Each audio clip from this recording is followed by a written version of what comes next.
Talvez você tenha feito constantemente estas perguntas.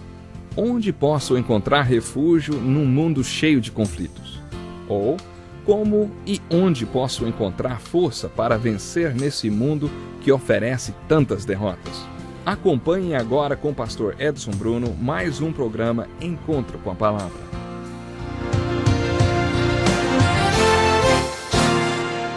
Olá, seja muito bem-vindo a mais um Encontro com a Palavra. Bem-vindo ao nosso estudo do Evangelho de João, versículo por versículo.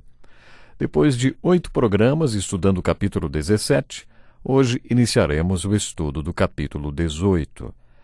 Mas, antes, quero esclarecer que apesar de termos dedicado 8 estudos à oração do Senhor, eles serviram apenas como uma introdução a esse magnífico capítulo do Evangelho de João. Jesus nos ensinou a orar a oração do Pai Nosso, a qual para muitos teólogos serve mais como um modelo de oração. Jesus baseou tudo o que disse nesta proposição. Seu Pai sabe tudo o que você precisa, mas você não sabe. Por isso devemos orar assim. E aí Jesus ensinou a oração do Pai Nosso. Para mim, o que faz o capítulo 17 de João tão especial é que nele é o Senhor quem está orando, aquele que realmente sabe tudo. Ele conhece a mente do Pai, sabe exatamente qual é a vontade do Pai e está sempre comprometido em fazer tudo o que agrada ao Pai. Esta oração de Jesus mostra que ele sabe tanto quanto o Pai e isto a torna tão profunda. Cada versículo, cada frase, cada expressão e cada palavra que Jesus fala são muito profundas e servem como aplicação para a nossa vida.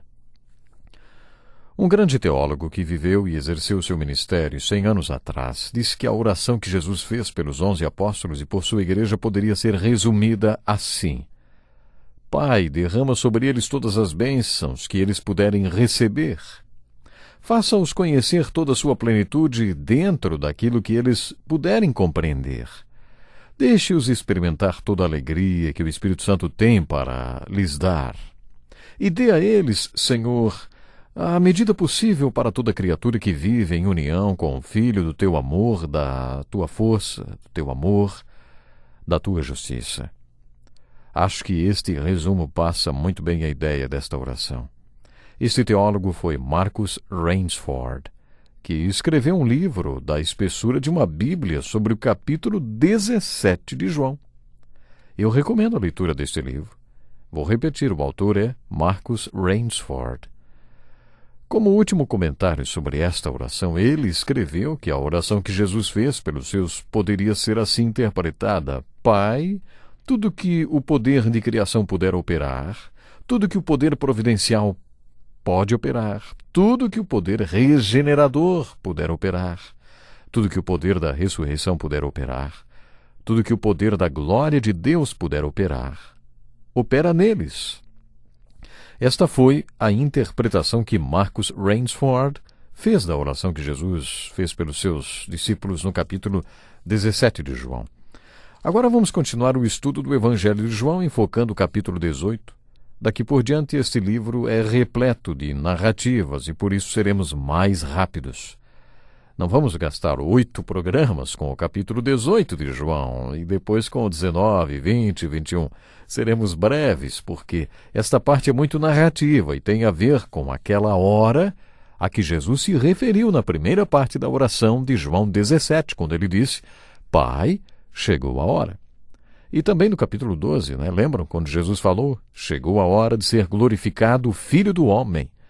A partir do capítulo 18 até o 21, e talvez até o dia do Pentecostes, tudo que é narrado se refere à hora da qual Jesus falou.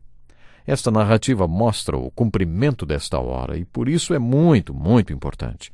Agora, no capítulo 18, falaremos sobre o julgamento de Jesus, a sua prisão e o seu julgamento ilegal. O capítulo 19 fala da sua crucificação e o 20 da sua ressurreição. Depois, o capítulo 21 é um pós-roteiro e enfoca principalmente Pedro. Pedro é um personagem bíblico que oferece uma fonte maravilhosa de estudo nos evangelhos. No capítulo 18, veremos que ele negou Jesus 3 vezes. Mas o capítulo 21 conta a confirmação deste grande líder. Creio que o estudo da vida de Pedro é um dos estudos biográficos mais importantes do Novo Testamento. Agora, vamos prosseguir com a leitura do capítulo 18. Acompanhe conosco. Tendo terminado de orar, Jesus saiu com seus discípulos e atravessou o vale do Cedron. Do outro lado havia um olival, onde entrou com eles. Ora, Judas o traidor conhecia aquele lugar, porque Jesus muitas vezes se reunira ali com seus discípulos. Então Judas foi para o olival, levando consigo um destacamento de soldados e alguns guardas enviados pelos chefes dos sacerdotes e fariseus, levando tochas, lanternas e armas. Jesus, sabendo tudo o que lhe ia acontecer, saiu e lhes perguntou: A quem vocês estão procurando? A Jesus de Nazaré, responderam eles. Sou eu, disse Jesus. E Judas, o traidor, estava com eles. Quando Jesus disse, sou eu, eles recuaram e caíram por terra. Novamente lhes perguntou, a quem procuram? E eles disseram, a Jesus de Nazaré. Respondeu Jesus, já lhes disse que sou eu. Se vocês estão me procurando, deixem ir embora estes homens. Isso aconteceu para que se cumprissem as palavras que ele dissera. Não perdi nenhum dos que me deste. Simão Pedro, que trazia uma espada, tirou-a e feriu o servo do sumo sacerdote, decepando-lhe a orelha direita. O nome daquele servo era Malco. Jesus, porém, ordenou a Pedro, guarde a espada. Acaso não haverei de beber o cálice que o Pai me deu? Há várias observações fascinantes a serem feitas sobre este primeiro parágrafo. Mais uma vez vamos recorrer às nossas perguntas. Quem é Jesus? O que é fé? E o que é vida? Faremos isto em cada parágrafo desta narrativa do Evangelho de João. Quem é Jesus no capítulo 18 de João?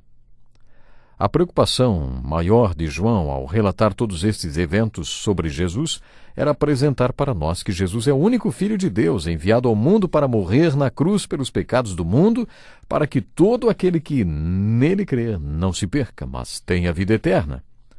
Durante todo o tempo, este era o objetivo de João. João relata o poder sobrenatural de Jesus quando aqueles homens vieram para prendê-lo, acompanhados por um grande destacamento de soldados e oficiais. A Bíblia relata que um destacamento de soldados chegou para prender Jesus. A tradução revista e atualizada fala de uma escolta de soldados. Uma escolta de soldados naquela época significava um destacamento de uns 600 soldados. Mas, além destes 600 soldados, também subiram para prender Jesus a polícia do templo, ou oficiais do sumo sacerdote, e os representantes dos sacerdotes, e também representantes dos fariseus. Enfim, era uma multidão. Era costume dos romanos mandar um número grande de soldados, mesmo que fosse para prender apenas uma pessoa. Vocês se lembram do relato do livro de Atos, quando Paulo foi levado da prisão às 3 da manhã, escoltado pela costa, para Cesareia, na Palestina? Ele foi levado de Jerusalém para Cesareia porque havia um complô para matá-lo. Para esta escolta foram destacados 200 soldados, 200 lanceiros e 70 cavaleiros. Os romanos gostavam de ostentar, gostavam de exibir os seus músculos e suas espadas.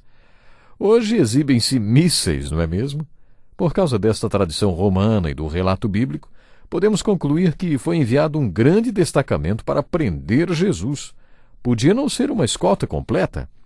Você pode perguntar, mas para que mandar tantos soldados para prender apenas uma pessoa? Talvez eles achassem que Jesus tentaria se esconder em algum lugar e que seria difícil encontrá-lo na escuridão da noite. Por isso eles foram com lanternas, tochas e armas. Talvez eles temessem alguma revolta ou qualquer tumulto. Eles foram preparados para tudo. Mas, nesse momento, João nos mostra toda a nobreza do caráter de Jesus. Todo esse destacamento não encontra Jesus se escondendo nem tentando escapar no meio da multidão ou da escuridão. Jesus se adianta à frente deles e pergunta, a quem vocês estão procurando? E eles responderam, a Jesus de Nazaré. E quando Jesus disse, sou eu, eles recuaram e caíram por terra. Talvez Jesus tenha respondido, sou eu, usando a palavra Jeová, que é mais uma definição da lista do eu sou de Jesus, como tantas que já vimos nesse Evangelho. O Evangelho de João está repleto de declarações eu sou de Jesus. Eu sou o caminho, a verdade e a vida. Eu sou o bom pastor. Eu sou a porta. Há muitas destas declarações de Jesus no Evangelho de João, e esta foi mais uma delas.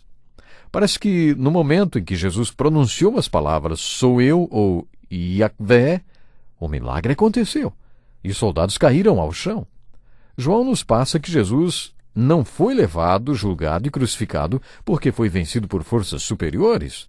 Os outros evangelhos relatam que Jesus poderia ter pedido ao Pai uma legião de anjos que viriam em sua defesa. Pois quem é Jesus nesta narrativa, hein? Ele é o grande Eu Sou. Ao mesmo tempo, ele também é o Jesus de Nazaré, a pessoa a quem eles estavam procurando. Este era o lado humano de Jesus. Mas ao dizer "sou eu", Jesus manifestou o seu lado divino. Este é o lado da deidade de Jesus a qual nos referimos. Ele era totalmente Deus e totalmente homem. E aqui, no início deste parágrafo, ele é o Jesus de Nazaré. Esse é o seu lado humano. Nazaré não era o melhor lugar para se morar naqueles tempos. Mas quando Jesus diz "sou eu" e os soldados caem ao chão, vemos que ele não é apenas totalmente um homem de um lugarzinho chamado Nazaré. Ele também é Deus. Novamente lhes perguntou: "A quem procuram?" E eles disseram: "A Jesus de Nazaré." Respondeu Jesus: "Já lhes disse que sou eu. Se vocês estão me procurando, deixem ir embora estes homens." E nesse momento João acrescenta o seu próprio comentário. Isso aconteceu para que se cumprissem as palavras que ele dissera: "Não perdi nenhum dos que me deste." Jesus falou isso no capítulo 6 de João, versículo 39, e também na oração sacerdotal. "Enquanto estava com eles, eu os protegi e os guardei no nome que me deste. Nenhum deles se perdeu, a não ser aquele que estava destinado à perdição, para que se cumprisse a Escritura."